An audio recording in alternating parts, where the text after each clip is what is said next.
We are so lucky to have um, Christina Mild, and she's going to be talking to us about edible native plants of the RGB. And Christina is one of my mentors and a very dear friend, and such a gem to step in at the last minute when Dr. Karyat had to go to India because his dad was ill. So I really appreciate you, Christina, and you know that. But she studies and teaches about native plants, volunteering with revegetation and maintenance at Hugh Ramsey Nature Park in Harlingen. She's got a master's degree in biological sciences and has taught various aspects of science and the environment to people of all ages. And she's one of our honorary members of the Rio Grande Valley Chapter, TMN. She's also she's also active in the Native Plant Project. And the joy of her life these days is her 2.5-year-old grandson, Calvin, who lives in Fort Collins, Colorado. So with that, I'm going to stop sharing, and I'm going to. Hi, I'm Robbie Pickens. Ann Mayville asked me if I would join you all tonight. Yes. I just want to let you know I'm here. Oh, great. Hi, Robbie. Hi, Thank you for letting me know. You're welcome. Oh, okay. I'm now the presenter. Yes. All right. Let's see if I can figure out what I'm supposed to do next.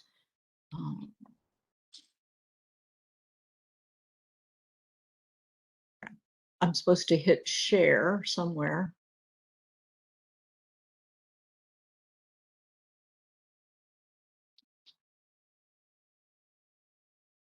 You see it? I don't. Where should it be? At the bottom of the screen, do you see the share button? Share button at the bottom of the screen. Yes, now I do. My screen was too small. Okay. So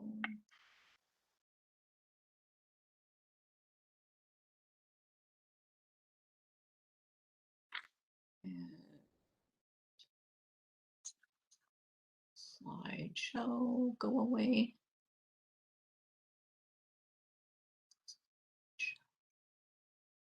Okay, can you see the presentation now? Yes, we can. Okay, excellent. Thank you all for agreeing to participate in this talk. Please let me know if you can't hear or if I'm speaking too rapidly. Many of the photos on here I have borrowed from Facebook postings. I asked for permission, although I didn't specify which photos are from whom. Most of them are mine. I've been interested for a long time in edible native species because I like to browse when I am going outdoors. So I have personally tested all these things that I'm going to call edible. My goal is not to send you out foraging. As all of you know, too much of our land mass has already been cleared of native vegetation that we're already using for human purposes. And it's pretty unfair for us to go out and snatch all the wild food that's growing for wildlife because they have so very little anyway. What my goal is to encourage you to plant these natives anywhere and everywhere you have permission to do so. As you know, native species have the most potential to provide for wildlife, and typically they're going to persist a lot better than things which are not native. When people know that there's something on that plant they can eat, that's just a little bit of extra bonus that might encourage them to plant those things. So public plantings where these things are labeled and where information that says they are edible, I think that helps to promote their use in landscaping. Now, I've concentrated this talk on woody species, shrubs and trees. One of the reasons for that is they're permanent and they won't have to be replanted every year, hopefully. So why did I not focus on herbaceous plants? Well, for one thing, they're going to disappear around here when it's hot and dry. So it isn't like you can plant these things and think that they're going to be around all year. But the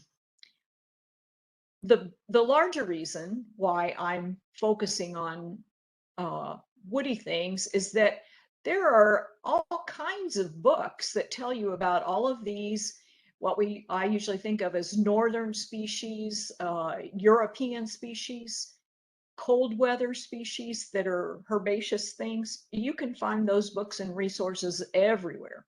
But for trees such as ebony, which I don't think it doesn't even occur further north than Corpus Christi, you're not going to find you're probably not going to find a book in Barnes and Noble or Amazon which is going to talk to you about how you can use a special tree such as ebony. So I'm trying to cover a subject that's not found everywhere. My little square gets in the way of seeing a little bit. My focus is always also on animals. As you can see, this is a butterfly larva. It is the larva of the red admiral. During much of the year, of course, as I said before, it's too dry for broadleaved herbs to thrive here. This is Pennsylvania pellitory. These things are going to show up in moist humus, and that, like in Harlingen, where most people have clay, not too many people see Pennsylvania pellitory come up. And also all the invasive exotic grasses we have tend to crowd this out. So if you work to improve soil anywhere, some of these edibles like Pennsylvania pellitory and stinging nettle, they may appear during cool, wetter months. The seeds are going to fly through the air, or animals are going to bring them to your yard or garden. These are very important butterfly host plants. And in my view, they should be left for the butterflies. Butterflies can't exactly visit the supermarket. These butterflies are photos are by Barry Knoll. If you have not seen his website on butterflies, it's excellent. It's the knolls.net, and you can find it by searching on his name. So here's stinging nettle right in the middle of here. If your screen has good enough resolution, you'll see all the little stinging hairs that stick out from especially from the stems, but they are also on the back of the leaves. This is the host plant for a bunch of butterflies, including the question mark and the red admiral.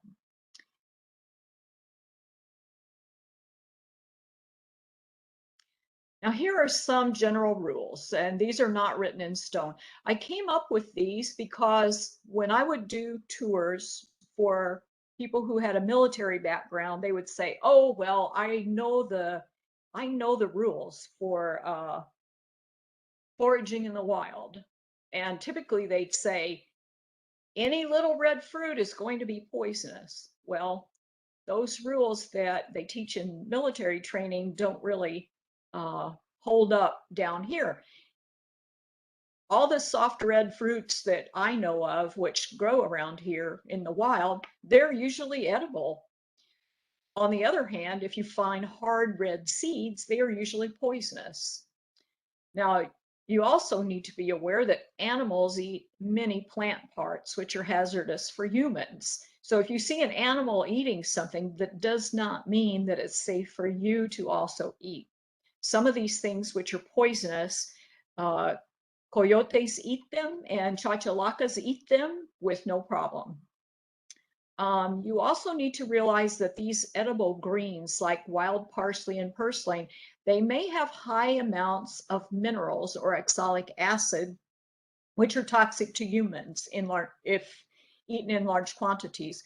Now, typically the amount of these, especially if we're talking about heavy metals like cobalt, boron. This is going to be dependent on the soils in which these plants are growing. So if you find some of these edible things in your sidewalk cracks, it's probably edible unless you have put out some poisons. But if you go out in sandy areas, it's best not to try to eat those things. I begin with thornless edibles because a lot of what I promote is planting things in public areas like schoolyards, community parks, church yards, and things with thorns. You'll have a hard time with the groundskeepers in trying to maintain thorny things. You'll have a lot better luck over the long haul with things that don't have any thorns on them. And if children are going to be close to these, then that helps as well. Anaqua is also called sugarberry. That's the sandpaper tree. These leaves, school children used to rub them on each other to give each other a burn. It's an invaluable tree. It makes very heavy shade. It's fairly fast growing. You can see this mockingbird up there eating the fruits. Here are a bunch of parakeets, which they've almost cleaned all the fruits off this tree. You can see some clusters of what may be fruits remaining on here. You can see that this butterfly is using the nectar. And indeed, when this is in bloom, which happens several times a year, according to rainfall, you'll see butterflies and other pollinators all over the plant.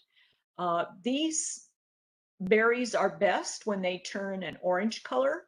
When they've been hanging there a while and it's very hot, sometimes that orange color I'm forgetting what it tastes like, but it's not very good. They'll be off. So you need to try several orange berries before you might find a good one. One of the interesting things that happens beneath this tree is that you'll usually see a line of ants carrying off the fruits which have dropped on the ground.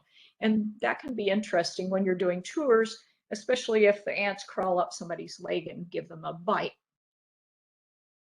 But it's fun to watch. Not the bite, but the ants carrying the seeds away. Texas persimmon, chapote, is one of my very favorite fruits. It's hard to find a ripe fruit on the plant. Here's a ripe fruit. They're ripe when they're black. They have a dark taste, almost as good as chocolate. But of course, the birds have all day long to hunt these fruits, and you don't. So very often you'll have a hard time finding ripe fruits on them. This plant is either male or female. These little blooms are always going to hang downward. They have a very nice smell when they're blooming. If you can feel a lot of pollen up in there when you stick your finger in there, then it's a male flower. If it does not have pollen, then it's a female flower. This tree does not grow very rapidly. It would be a nice tree even for a patio because it doesn't overwhelm the space quickly. It has a beautiful trunk with the bark will peel off in different patterns. You'll see different color variation where it has peeled off. So it's just an overall lovely tree. The best way to identify this is that the edges of these leaves are going to curl downward. I think you can see that on can you see my cursor moving about? I guess I can't hear you all. Yes, we Yes. can. Okay, you can see the cursor moving? Yes. Okay, great, perfect. Okay, so you can see these rolled over underleaf edges. That is called revolute. I'm not going to test you on that. Okay, fiddlewood, negrito, is one of the easiest plants ever to grow. At the Valley Nature Center in Weslaco, they had one of these that was the size of a tree. It was very tall, 12 to 14 feet, I would say. It was growing behind an old waterfall. I don't know if that waterfall is still there. Typically, this grows as a shrub. It takes very well to trimming, so you can make it the size that you want it to be. It will bloom several times a year according to rainfall or how much water you're giving it. I think the blooms smell nice on this. I'm pretty sure they do. The fruits, they come out in clusters. You can see the clusters of blooms that they came from. When they are black, that is when they're good for eating. And I like to use these for decorations because I can often find these clusters of orange and black berries at Halloween, Thanksgiving, and Christmas, and those colors are perfect for that time of year. I also like the fact that the leaves will develop this nice orange coloration, so you get some perhaps fall color. This will happen if there's any sort of stress. Cold stress, drought stress, even heat stress will cause this orange coloration to occur. You can see this butterfly. Hopefully you can see that his proboscis is going right down into this berry. There are groups of butterflies, the brushfoot butterflies, or some of these, which drink sap from trees, or they drink the juice from fruits. This is one example of that. And for many years, I would see on the fiddlewood, I would see all these dried out berries, which were all shriveled up, black and shriveled up. And I thought, oh no, that's so bad. That's so sad that nothing ate these. Well, in all likelihood, butterflies had just sucked all the juice out of them. And so that berry was not interesting to anyone else except if they were trying to grow native plants. Stinky passion flower vine. It's not woody, of course, but it is very much special to Deep South Texas. It likes a lot of sunshine. When the fruit is ripe, it will turn more of a yellowish color than it is right here. And it has a nice taste inside there. It's kind of like, oh, I'm trying to think of what those little candies are called. It's very tart and sweet. So anyway, it's very good. And the flowers are very special, very unique. It's called passion flower vine because the shape of this flower reminded people of the crucifix. And then they have all sort of other, like, what? Religious connotations to the symbolism of this flower. It's called stinky because if you rub these leaves, they have a strong odor. I kind of like it myself, but other people call it stinky. Sugar hackberry. This is a tree that you do not want it growing close to your fence, which is exactly where birds will plant it. And you especially don't want it growing close to your house or your shed or any other structure that you value. My keep tells me that these tend to get root rot, and so they will fall over easily. You can recognize it by the trunk. It will have a lot of these bumps. I think you can see the bumps over on the side of this. It will also have a lot of different holes of different sizes. And these are cavities which animals use. So this is a really important tree for wildlife. Where you find this out in the wild, if you find these growing out in a wild area, you will know that at some time of the year, there is considerable amount of water which goes through that area.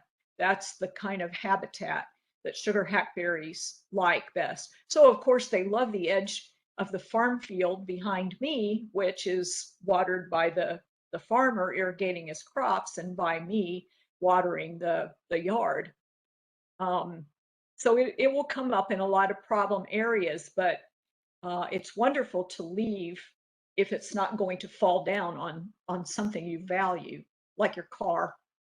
I don't have any pictures of the ripe fruit. These are the fruits. They're very small, well, about 1/4 of an inch. They have a hard shell, and when they turn kind of purpley blacky brown, that's when they taste good.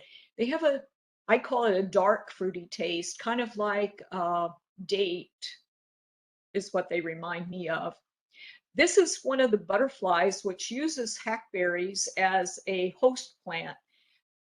We used to call this group of butterflies hackberry butterflies. Uh, Now they have different names. I'm thinking that Mexican fritillary is one of the examples of these. You can see the very early spring growth up here on the left.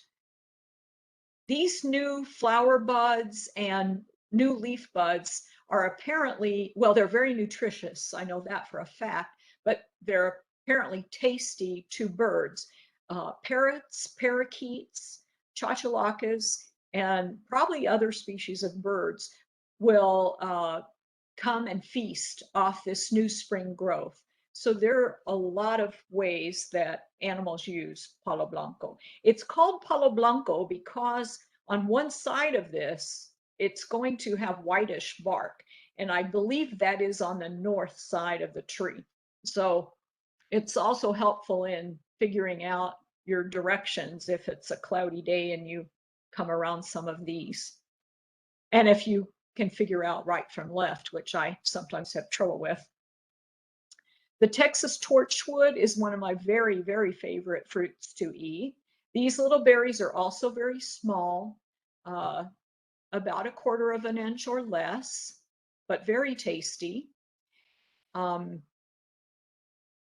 The foliage on this, the leaves are in triplets, and they smell wonderful. You can grow this next to a sidewalk, and when you brush up against it, it smells wonderful, citrusy, and just delightful. These blooms will occur several times during the year, according to how much water the plant receives. And they are especially good for attracting hawk moths, sphinx moths, which will come around dusk. So this is a fun plant for observing to see what is going to come there. And birds really love these berries. There are probably all kinds of other animals which will also eat the fruit. The Texas torchwood doesn't necessarily grow really tall. It's more of a shrub, but it can easily grow to about 6 feet in diameter and height if it has enough water. The wild tomato, this is not woody either, but this is one of my favorite edible wild natives. Once you have this growing in your yard, it will just keep planting itself out. These little fruits are even smaller than the tiny little tomatoes that you get in the store. They're about 1/2 inch maybe, and some a bit smaller. It has the typical tomato potato type bloom, and you can tell by smelling the leaves that it's a tomato plant. It can become quite large. When after Hurricane Dolly, we had some of these down on the banks of the arroyo at Ramsey Nature Park, which grew up into trees, and they were like 8 and 10 feet tall up into the trees. So if they have enough water, they can do very well. They're easy to grow. If you see this anywhere, collect some ripe fruits and then just smash that into the soil and you'll probably get them to grow. Hey, Chris, Yes. I missed this question earlier, a couple of plants ago. Question is, does torchwood need full sun or partial shade? Excellent question. Thank you. The Texas torchwood will even grow in the shade of an ebony tree. In fact, it's one of the shrubs that normally occurs in conjunction with Texas ebony. People complain that nothing will grow under their ebony tree. So it will take partial to full sun. It does, it probably grows a little bit spindly if it's in too much shade. Does that answer it sufficiently? I think so. Okay, Thank good. you. Sure. Okay, so most everybody knows about chili piquin, and this is something, if you put it in a public planting, you may have problems with people stealing it. They love to just pull up the whole plant and take it home. People are so used to having been able to go out and forage in the wild. And since there are very few wild places left where people have access, they want to continue that tradition of gathering chili piquin for their relatives, and sometimes they're not totally respectful of places like Ramsey Park. The blooms of many mallows are edible. Some of you probably know that Ugo de Jamaica, hibiscus tea, is from the red hibiscus flower that everybody likes to grow. And these mallows are relatives. Jan's mallow, Indian mallow, have pretty large blooms, about an inch across, and they can look really pretty on a salad. Now, typically mallows are either open in the morning or in the afternoon. So you have to kind of plan when you're going to have your salad, because you may go out and find that all the blooms have closed up. And then, of course, I talked, I believe, before about portulaca. This comes up in all my flower pots and in the cracks of my sidewalk. The stems and the leaves of this are edible. I suppose the flowers are too, but I haven't tried them. Okay, now we go on to thorny edibles. These can be especially valuable along fence lines, anywhere that you don't want people to be passing through. One of my dear friends, now deceased, Bill McWhorter, lived across from an elementary school, and he didn't want children gallivanting through his yard all the time. So he created hedges of Brazil, and he kept them trimmed to a certain height. These fruits are very small, about 1/4 of an inch or less. About 10 years ago at the Edinburgh Historical Museum, there were several specimens of Brazil, which had much larger fruit, more like 3/8 of an inch. Well, no, probably not that, like almost a 1/2 inch in diameter. And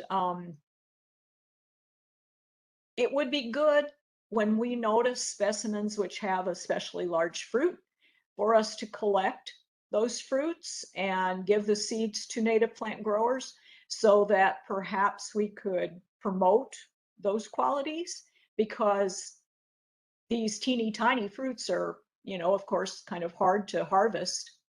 And it's really fun when you find some that are really large to eat. The leaves of this I recognize by 2 characteristics. They are a lime green color. So if you see one from a distance, it will be markedly different in color than most of the other things around it. I also distinguish these leaves by feel. They feel silky. They probably have a very fine layer of hair on them. They're thin and flexible and very soft. And you can see that they do have pretty substantial thorns on them. So that is Brazil. And I spell it this way because of Bill McWhorter. If you have traveled in South America, you know that this is how they actually spell Brazil. And you'll see this anglicized a lot with Z, but I don't like to do that because Bill told me it was not polite. Brush holly is another really tasty fruit, very small. It is ripe when it's this very dark, almost black color. And this will make fruit oftentimes if we've had enough rain in January and December. There are not too many fruiting trees and shrubs that produce in the deep winter. So that makes this, I think, especially valuable. This is another plant which is either male or female. So you always want to plant more than just two. You probably won't know what sex it is until it has grown a couple of years. So you want to plant several of these. Its normal habitat is along arroyo banks. And as you are probably aware, there are very few not arroyo banks. It doesn't grow near fast moving water. What I meant to say was resaca banks. And most of the resaca banks, people plant turf grass right up to the edge and they keep it mown down. So this is becoming rare and rarer in the wild. I think it's a really pretty plant.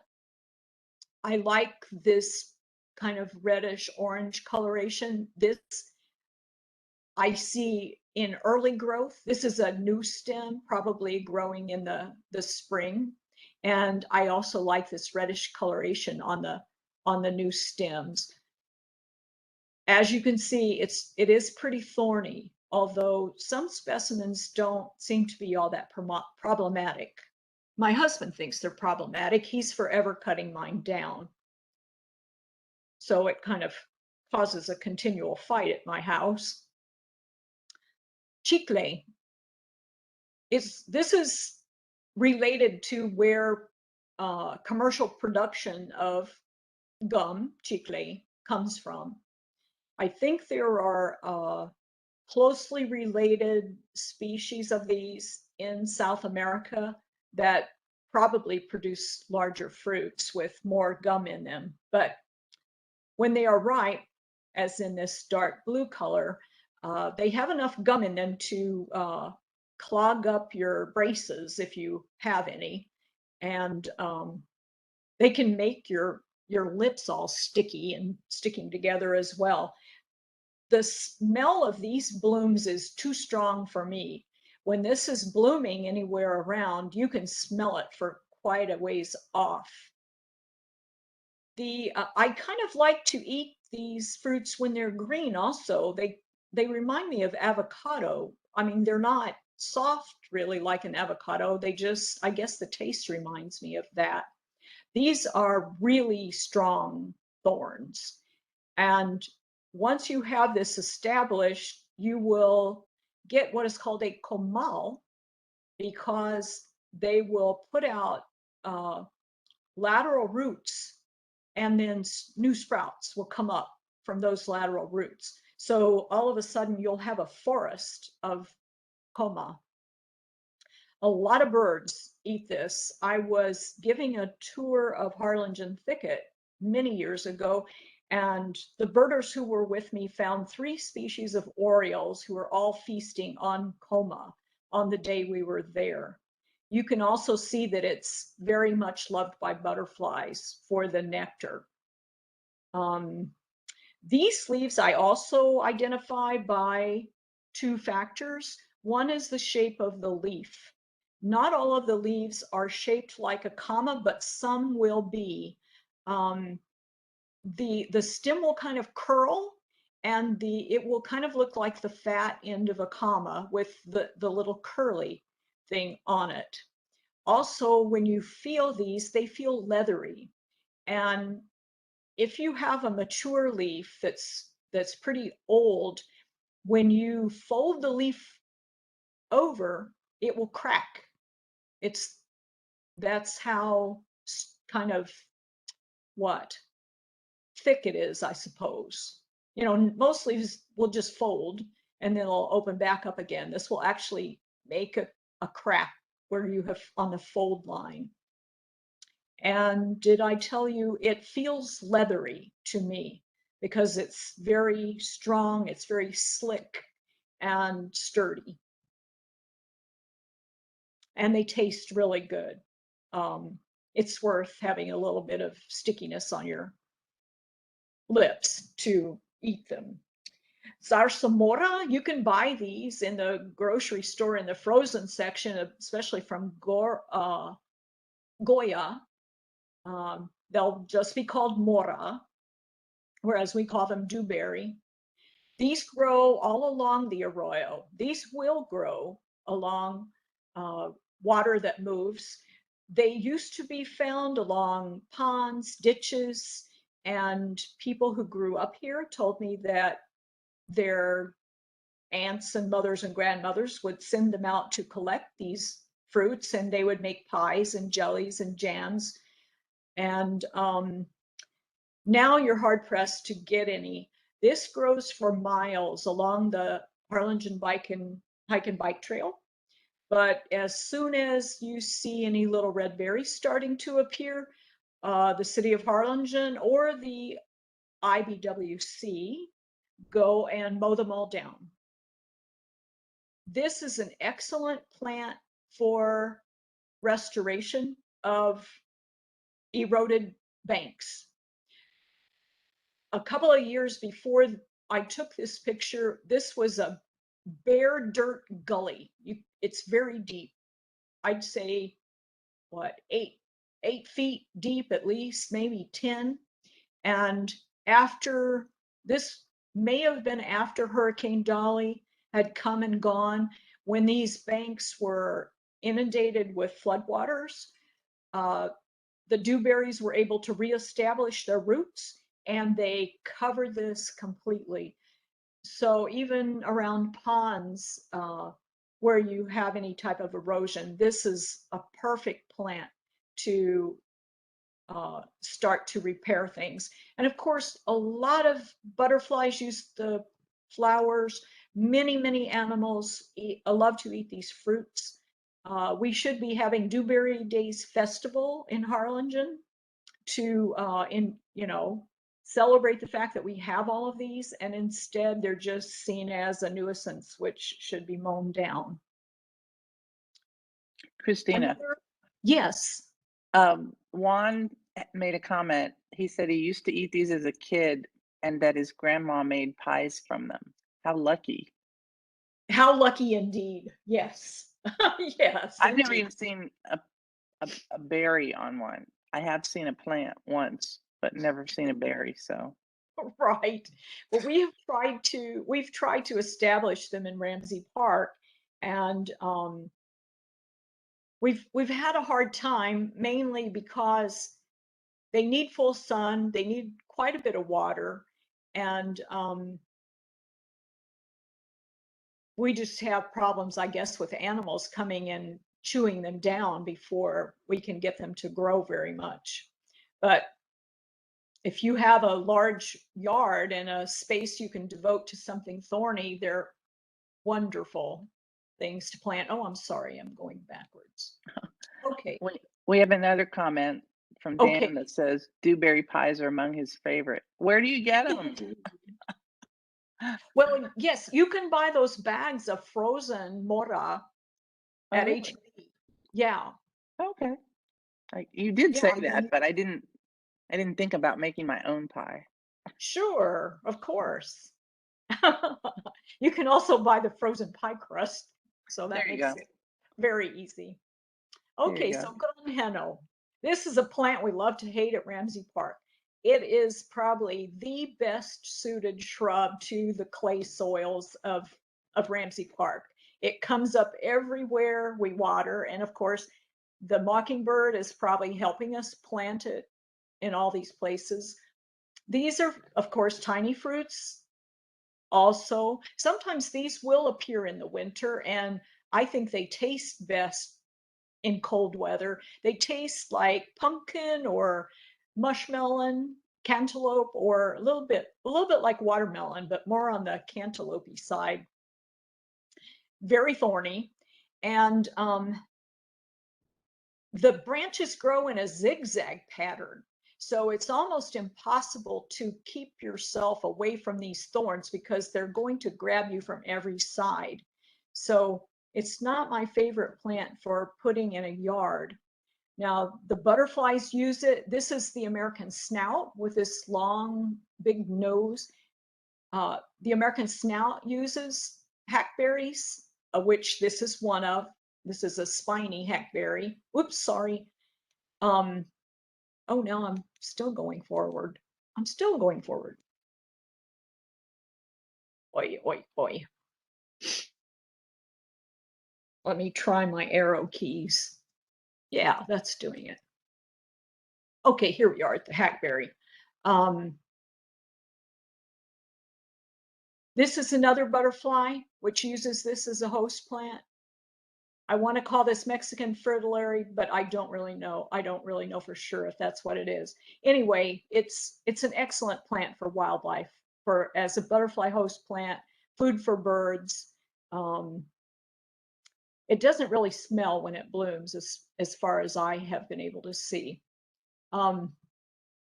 Lotebush, Clepe. This, quite often, all you will see are thorns. During the heat of summer, all of these leaves will be gone. It is my belief that they are all eaten away by wildlife of some kind. I don't know what, but what we will see is in the spring after rains, there will be so many leaves on the lotebush that you cannot even see the thorns. You can't see the thorns, you can't see the stems. And many people will say, what is this plant, Christina? I've never seen it before. And it will be people who work with me in Ramsey and have walked past that plant many times. But it looks so different. The species name is obtusifolia, which what I think that means is that the foliage becomes so flush that it obscures the rest of the plant structure. These are called, gosh, what are they? Oh, it's called clepe, and I think that's for the fruit. Sometimes they're very good, but sometimes they taste very fishy. So you might have a good experience and you might not. As you can see, these leaves don't have a kind of, much of a distinctive shape. So the best way to identify this plant is by these stems. This is a moderately old stem. It's not the youngest growth, but it's not the oldest growth. When on old growth, it becomes very woody. On this younger growth, you'll see these distinct striations on a grayish green stem. So that's what you look for with lotebush. A lot of people call this allthorn. We have at least 3 species that are all called allthorn. So that's pretty confusing overall. These little biznaga de chilitos, peanut cactus, tom thumb cactus, they are mammillaria, meaning little tits. And there are at least 2 different species of these. I won't go into the differences because the fruits on all of them taste great, and they're very wonderful. These are becoming more and more rare. What I see in Ramsey Park is that threshers go in here, and if they want fruit that's way in the middle of here that they can't reach, they'll just uproot the cactus around there. So we would go and check on our colonies. We used to have a giant colony of these in Ramsey before we had a super rainy year when they all got a mold and died out.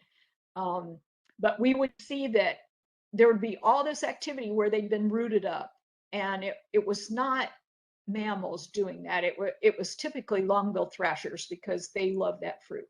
They have cute little blooms. These grow great in pots. So if you find any which have been uprooted somewhere, it's a good idea, I think, to just take them home and put them in a pot and grow them at home. Maybe someday you can reintroduce some to a wild place. Most of you know that the prickly pears are edible, and also that the nopales are edible. Now this is actually a stem. This is a flat, squashed, big round stem. The leaves are these tiny little things that look like horns. And when these horns are on the nopal, then it is probably tender enough to be eaten. Strawberry pitaya, this does not occur in Cameron County. It occurs in the western counties. I've never been lucky enough to eat these little fruits. I think they're about the size of a strawberry, and apparently the taste reminds people of strawberry. I've never been able to eat them, but they certainly have they're just a beautiful plant, and the blooms are spectacular. They'll also bloom several times whenever they have enough water. And that's true of those little peanut cactus also. They will bloom multiple times a year. Wolfberry, again, these are so tasty. These little round orange fruits. This is about life size. Yeah, all of these, you probably have an idea of the approximate size of this butterfly, and you can see the size of the blooms and the leaves in comparison. You can see it's a good butterfly nectar plant. Birds will often plant this underneath their favorite perch. So quite often you'll see it growing like next to a mesquite tree, next to some other kind of tree. Over the middle of summer, when it becomes very dry, all these leaves will be gone. I don't know if they fall off or animals eat them off, but all you will see is just a bunch of skinny looking sticks. And we've had many volunteers in Ramsey who have chopped these things down because they didn't realize where the wolfberry were growing. So this is something you need to be aware of if you try to plant this, that it may lose all its leaves and it may just look like a bunch of skinny branches sticking up, but you don't want to cut it down. Typically on some of the younger growth, you can see that the stems are square. So that can help you with identifying it.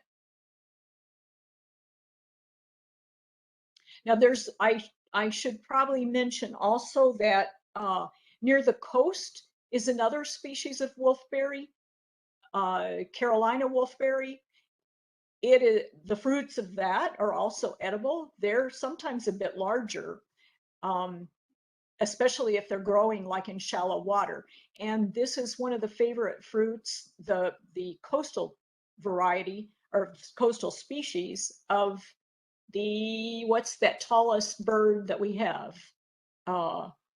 Whooping crane, right? Those are the ones that are up around Port Aransas, I think, hopefully. Okay, thanks. Okay, Texas ebony. I mentioned this to you before. Texas ebony kept a lot of people in South Texas from starving or from having a nitrogen deficiency. This plant, it's a legume, of course. Even the leaves are high in nitrogen. Wherever the leaves have been accumulating under the plant, you will find the best humus anywhere. And people used to go out and collect this and put it on their gardens for good garden soil. I still do that when I get a chance. When the pods are green, as in this picture, they can be boiled and split open and eaten like peas. And the ripened pods, when they become thick enough, but when they haven't yet split open, those can be roasted in the oven, and the beans can be eaten like peanuts. Now, apparently these are old beans that they've already been, weevils have already gotten in there and eaten most of the bean. But when you roast those beans that haven't been eaten by weevils, you can take the skin off, kind of like the skin on cocktail peanuts. And apparently it makes a good coffee substitute. And then the pods of this, I doubt if it's at this stage. It's probably at an earlier stage. They apparently have a lot of, I'm not sure if it's glucose, but some kind of sweet carbohydrates. So people used to grind the pods and use that as a sweetener for their coffee. Okay, somebody has 5 of them, but I didn't see the rest of the comment. So this is, I believe this is my last slide. This is not a comprehensive list of edible natives. One of the easiest ones for growing is this night blooming cereus. Here's the impressive bloom on this. And the reason I prefer eating this rather than nopales is that it's easier to deal with. These have 3 ribs, and the spines are just out here on this outer edge. So it's easy. Here's where I have sliced off that outer edge with the spines sticking out. And then what you have left are these little triangles. They can be eaten raw or cooked. And they're crunchy, kind of like eating a fresh green pepper. Many people know that the blooms of Spanish dagger are edible. Unfortunately, these are stolen so much, and usually the whole plant is pulled over. People are not usually brave enough to just take the part of the bloom they're going to eat. They just bring over the whole plant, steal the entire bloom, and leave the plant to die. So we have a lot of problems with loss of this, and this is one of the best nesting habitats, nesting spots for birds. So it's a considerable loss to the environment when so many of these are destroyed. Now, there are also some thornless fruits that you can eat, but which I don't think are tasty. Wild olives, they're edible, but they'll give you a stomach ache if you eat very many. Barbados cherry, this is that. It's very beautiful. This would be real pretty to plant at a school. And these fruits don't taste very good to me, but they have a lot of vitamin C. So it'd be great for anybody to eat them. Turk's cat fruit can be eaten. Again, I don't think it tastes very good. I don't have a picture of David's milkberry. They have little drops that look like little drops of milk. They taste like styrofoam, so I don't really recommend eating them. Mountain torchwood fruits, they're edible, but I don't think they're very tasty either. And then, of course, here's the sow thistle again. So let's see, I believe, oh, I forgot cattails. I can't forget those. All right, these are in a league of their own because they have all kinds of edible parts. The lower leaves you can use in a salad. The young stems you can eat raw or boiled. The young flowers can be roasted. And the only thing I've tried here are these lower stems can be sauteed, and that is very good. Benito Trevino collects the yellow pollen he just shakes it into something. And then his wife is the one who does the cooking, Tony. She adds them to like corn muffins, other kind of muffins. And this yellow pollen is highly nutritious. A disclaimer on these. Cattails are used extensively in many, many places to clean polluted water. And they are known to absorb heavy metals into the structure of the plant, such as cadmium and lead. So if you think that water could be polluted by heavy metals, then it would be a good idea not to eat the parts of the cattail. But it's kind of sad that we don't really make use of this because those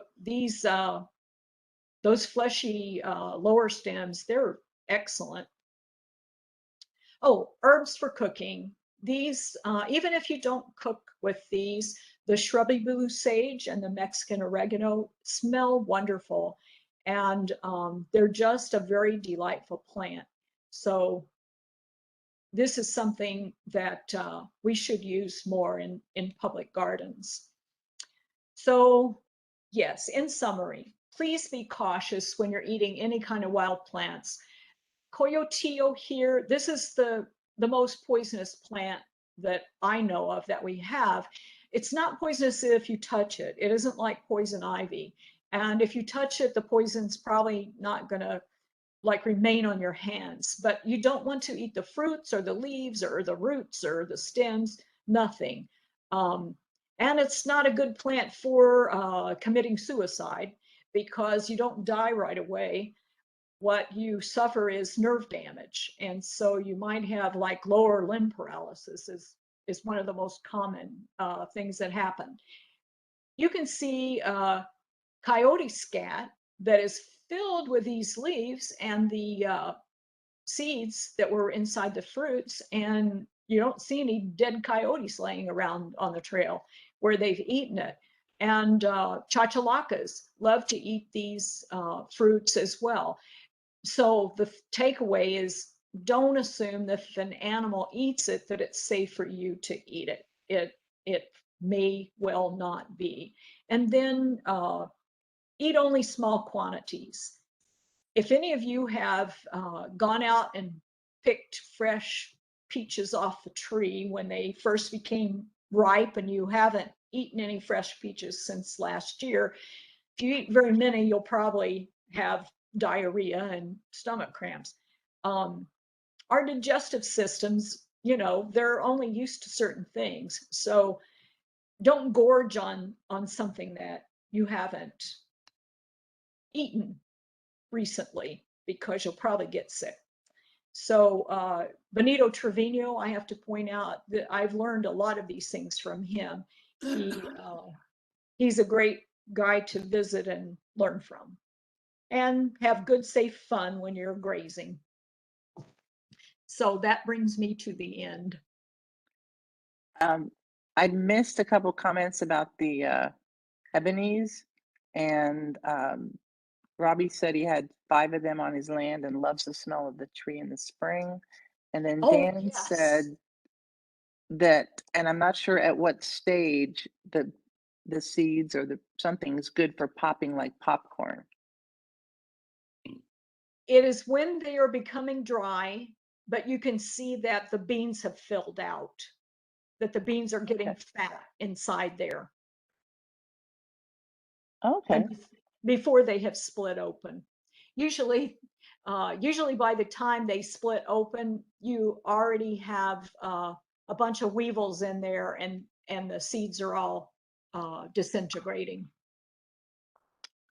Okay. And so you just throw them in a hot skillet or something? Apparently you spread them out. The lady who told me about it, her mother would spread them out like on cookie sheets and roast them in the oven.